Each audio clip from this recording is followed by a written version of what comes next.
Olá, meu nome é Valentina e hoje vou apresentar a pesquisa intitulada Análise do comportamento de células troncomesenquimais em scaffolds de quitosana e colágeno para regeneração do tecido conjuntivo, como parte da avaliação do trabalho de conclusão de curso apresentado ao curso técnico de Química. As orientadoras são a professora Xana Andrea da Silva e a doutora Natasha Maurman.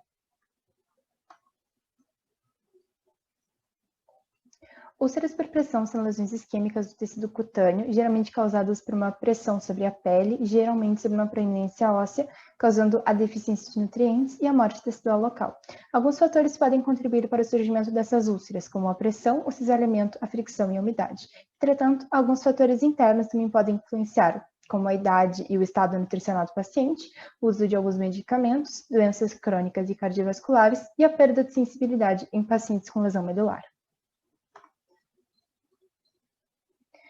Shea caracteriza as úlceras por pressão em 4 estágios evolutivos, sendo que o primeiro estágio apresenta apenas um leve eritema da pele, e o quarto estágio apresenta uma lesão profunda, atingindo o tecido muscular e ósseo e conectando-se com outras úlceras. O primeiro estágio, ele não é uma úlcera propriamente dita, mas ele pode ser um indicativo de ulcerações em tecidos subjacentes. A prevalência das úlceras de pressão ainda é elevada, sobretudo em pacientes idosos e hospitalizados, sendo que a maior parte das ulcerações ocorre durante o período de internação, sobrecarregando ainda mais os sistemas de saúde e os próprios pacientes. O tratamento das úlceras de pressão envolve técnicas e produtos cujo objetivo é criar um ambiente favorável à cicatrização, mantendo a úlcera limpa, úmida e coberta. A abordagem varia de acordo com cada quadro clínico, mas geralmente escolhe-se a abordagem mais segura e que tenha melhores perspectivas de uma recuperação mais rápida e eficaz. Segundo Regina Okamoto, o tratamento pode ser subdividido em sistêmico, conservador e cirúrgico. Também, para tratamento dessas ulcerações, podem ser usados enxertos de pele com tecidos doados pelo próprio paciente ou de outro doador. Também podem ser utilizados xenoenxertos, derivados de peles de animais, ou também tecidos sintéticos desenvolvidos através de engenharia de tecidos.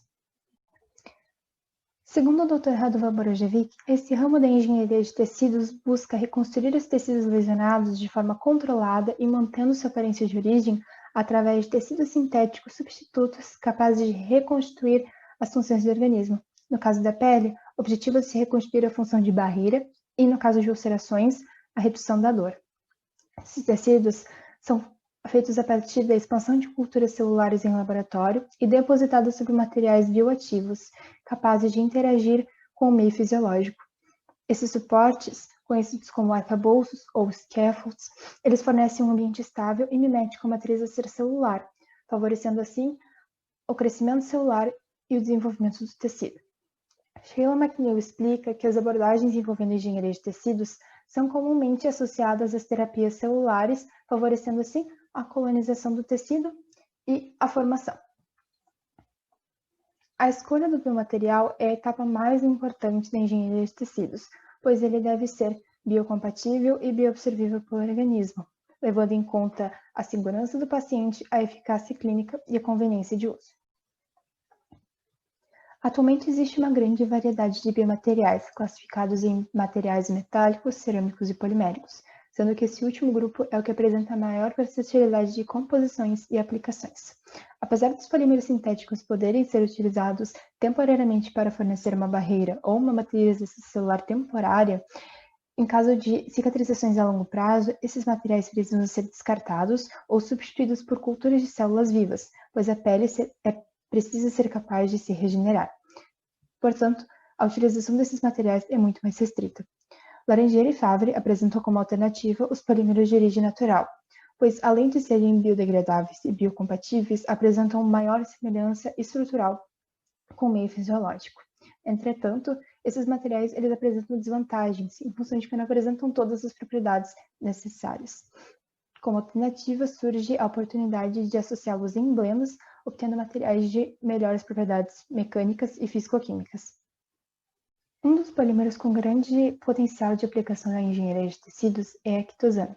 Formada de unidades repetidas de N-acetil-D-glucosamina, é obtida a partir da desacetilação da quitina, o segundo polissacárido mais abundante no planeta, encontrado nas cascas de crustáceos como camarão.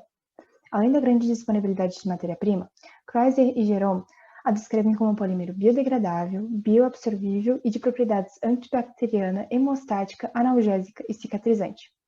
Apesar da grande versatilidade de aplicações, a quitosana apresenta algumas dificuldades em seu processamento. Apresenta solubilidade em uma estreita faixa ácida de pH e baixa resistência mecânica.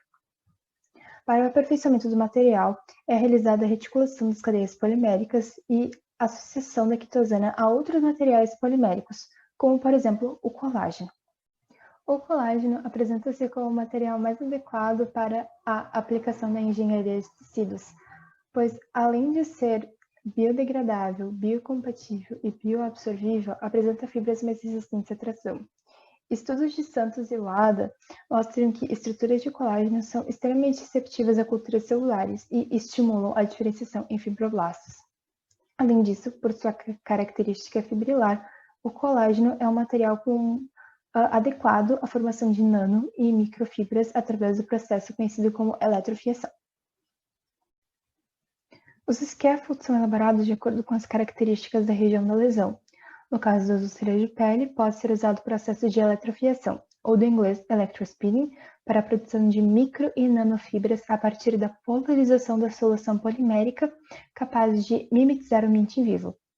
Para a otimização dos resultados, deve-se atentar ao efeito de algumas das variáveis, como concentração e viscosidade da solução polimérica, tensão aplicada, taxa de escoamento e distância entre o capilar e a placa coletora, no diâmetro dos poros e na espessura das fibras.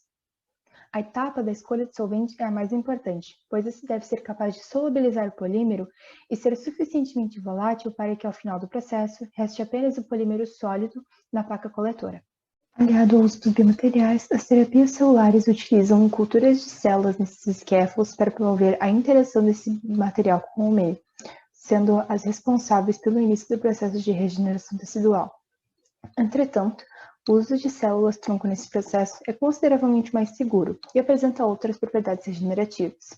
Células-tronco são um grupo celular que apresenta pouco comprometimento com outras linhagens. Segundo Junqueira e Carneiro, células-tronco mesenquimais são um grupo de células-tronco adultas multipotentes que apresenta alto potencial de autorrenovação até que um estímulo do meio cause a mudança na sua expressão gênica, ou, em outras palavras, a diferenciação. Esse grupo celular pode, inclusive, diferenciar-se em fibroblastos, as células mais numerosas do tecido conjuntivo e as responsáveis por sintetizar as proteínas colágenas, os glicosaminoglicanos e proteoglicanos da matriz extracelular, e também por fatores de crescimento responsáveis por induzir a proliferação celular e crescimento do tecido. Este trabalho buscou estudar acerca das variáveis de produção de bioestruturas poliméricas à base de quitosana e colágeno e sua aplicação na engenharia de tecidos. O estudo realizou uma revisão na literatura existente sobre o assunto, através de artigos publicados em revistas científicas, bem como em trabalhos publicados em repositórios acadêmicos. A utilização de membranas poliméricas à base de quitosana e colágeno, aliadas às terapias celulares envolvendo células-tronco mesenquimais, representa uma abordagem terapêutica promissora no tratamento de úlceras por pressão e também outras lesões de pele. Para a regeneração do tecido cutâneo, a eletrofiação das soluções poliméricas permite a obtenção de micro e nanofibras cuja tensão por tração assemelha-se à do tecido biológico.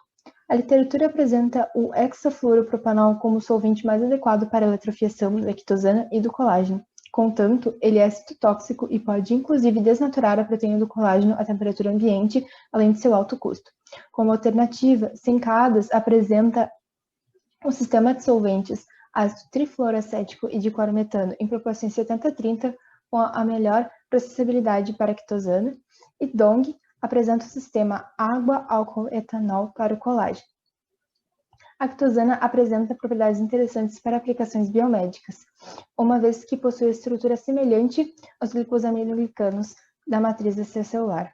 Além de sua cadeia polimérica policatiônica lhe conferir propriedades interessantes, como hidrofilia, atividade antibacteriana, analgésica e hemostática, o que pode contribuir para o tratamento de úlceras por pressão.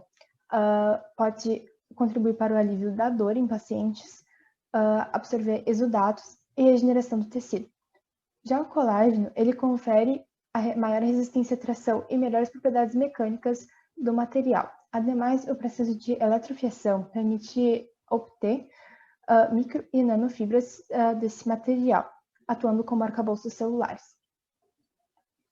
Esses materiais eles são muito atrativos para o uso em aplicações biomédicas, uma vez que suas estruturas elas são capazes de promover a segurança e o bem-estar dos pacientes, além de serem economicamente viáveis.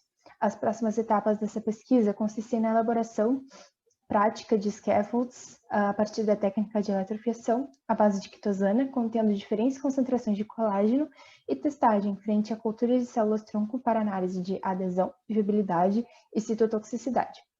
Ademais, é de interesse dessa pesquisa buscar compostos que favoreçam a regeneração e aliá-los aos scaffolds, como, por exemplo, o sulfato de glicosamina e sulfato de condroitina, cujas propriedades farmacêuticas já são conhecidas. Essas foram as nossas referências. Eu agradeço a atenção de todos.